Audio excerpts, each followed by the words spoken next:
All right, welcome back to the fourth video of the Beginner Bootcamp. We're going to be going over the evolution of money through time.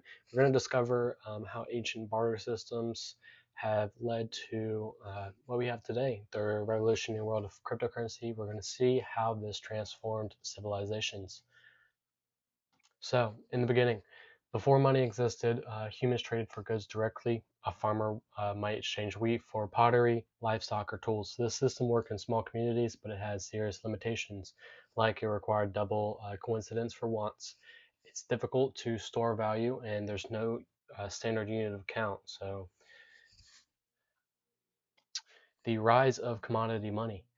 The first recorded currency was cowrie shells, and it was used across Africa, Asia, and the Pacific for over 4,000 years.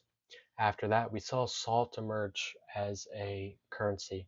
It was called white gold. Salt was portable, durable, and essential for food preservation.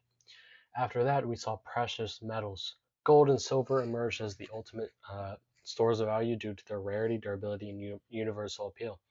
Um, for the most part, almost every single dollar is backed by gold or silver today in most economic situations. The gold standard era.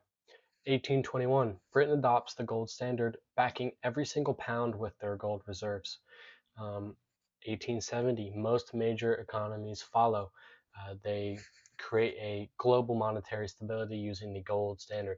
FDR abandons the gold standard in 1933, using during the Great Depression for economic flexibility.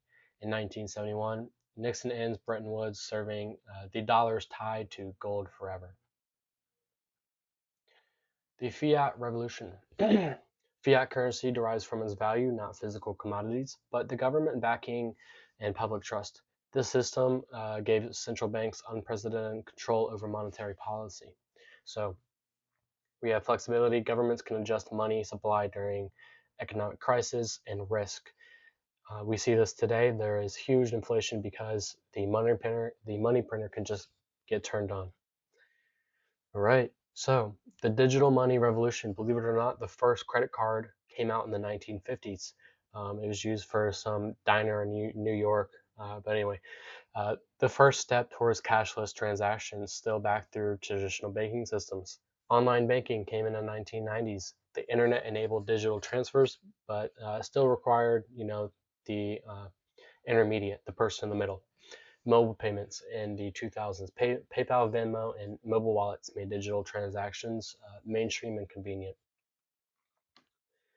2008, this was one of the worst financial crises that ever happened. Trust in the traditional systems crumbled. Banks collapsed, governments printed trillions to bail out financial institutions, and the people lost faith in centralized monetary control. This sparked the question, what if we don't need banks or governments to manage our money? Um, when this happened, everybody was pulling their money out of the bank. Everybody was pulling all their money out of the stocks. Everybody was trying to get cash. Everyone was trying to, and then use that to buy commodities because we have inflated. Everybody lost trust in the government. I believe something might happen with that soon because uh, what's our debt ceiling? Something. It's not even a real number. The United States debt ceiling is not even a real number. It's like something like $50 trillion. Yeah, we're never getting out of debt, unfortunately. Anyway, enter Satoshi Nakamoto. This was his quote. I've been working on a new electronic cash system that's fully peer-to-peer with no trusted third party.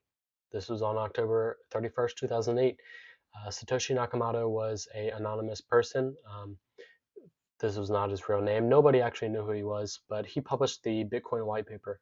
This 9-page document would revolutionize money forever by proposing a system that required no banks, no government backing, and no central authority. All right, this is just a chart going over Bitcoin's birth and evolution. So we saw the first kind of rise. So again, 2011, we got $1. 2013, $100, 100x right there. 2017, 20,000. 2021, 65,000. We dipped back down. That was COVID, so we had a pretty big market crash, around 17 grand. 2023, the price of Bitcoin is 43 per Bitcoin. 2024, 70,000, and 2025. As of right now, Bitcoin is at 113,000 per Bitcoin. You have to pay 113,000 to own one Bitcoin. All right. So, from its initial value, Bitcoin quickly captured global attention. Bitcoin has been, if not the best investment that you could have done um, in this decade. The future of money, central bank digital currencies. Governments are creating their own digital money. We see that today, where there is, I believe, Wyoming is making their own currency in a digital crypto form. We see decentralized finance. There is banking without banks through smart contracts. Beyond Earth, um, inter- interplanetary commerce will need borderless digital currency. Money continues to evolve from shells to gold to paper to pixels. Each transformation has made commerce faster, more efficient, and more accessible. The cryptocurrency revolution is just the latest chapter in humanity's endless quest to improve how we exchange value. All right, so that's the end of this presentation.